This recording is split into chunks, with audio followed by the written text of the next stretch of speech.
তারেক রহমান আসবে ঢাকা, আমার কাছে 10,000 টাকা আছে। আমি কিছু আমি টাকা দিতে পারবো না, আমার কাছে 5,000 টাকা নেই। তারেক রহমানের প্রোগ্রামে যাওয়ার কথা বলে ভাঙাড়ি দোকান থেকে বিএনপি নেতার চাঁদাবাজির অভিযোগ। পিরোজপুরের নাজিরপুরে তারেক রহমানের স্বদেশ প্রত্যাবর্তন উপলক্ষে আয়োজিত একটি প্রোগ্রামে অংশগ্রহণের কথা বলে এক ভাঙাড়ি ব্যবসায়ীর কাছ থেকে চাঁদা আদায়ের অভিযোগ উঠেছে বিএনপির অঙ্গ সংগঠনের শ্রমিক দলের নেতা সাইফুল ইসলাম চঞ্চলের বিরুদ্ধে।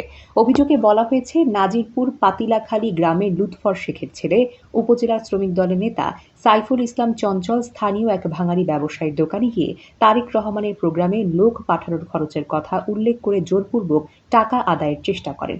প্রথমে 10,000 টাকা চাওয়া হয়।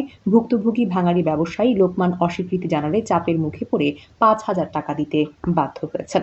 আজ থেকে আড়াই মাস আগে ওই আলী ভাঙ্গারি ব্যবসা করে, সময় ফেরি করে আলী, তো একটা ভাঙ্গা টিউবওয়েল লেগেছে আমার দ্বারা। আমি টিউবওয়েলটা ভাঙ্গা মাপকে আমি 900 টাকায় কিনছি। আজকে ওই যে স্টানের ওই মনির আজকে জিগে তুমি আলীকে কোনো সময় একটা টিউবওয়েল কিনছি, আমি বলছি ভাই কিনছি 2 থেকে আড়াই মাস আগে একটা ভাঙ্গা টিউবওয়েল কিনছি।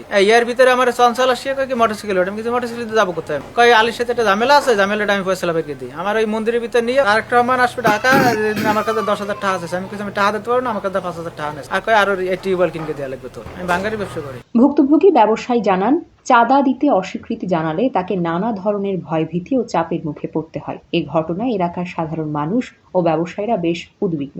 তারা জানিয়েছেন, রাজনৈতিক কর্মসূচির নামে এই ধরনের চাঁদাবাজি দুঃখজনক ও নিন্দনীয়। স্থানীয়রা দাবি করেছেন, বিষয়টি তদন্ত করে দোষীদের বিরুদ্ধে আইনগত ব্যবস্থা গ্রহণ করা হোক। অভিযোগের বিষয়ে সাইফুল ইসলাম চঞ্চলের মন্তব্য জানতে একাধিকবার যোগাযোগের চেষ্টা করা হলেও তাকে আর পাওয়া যায়নি।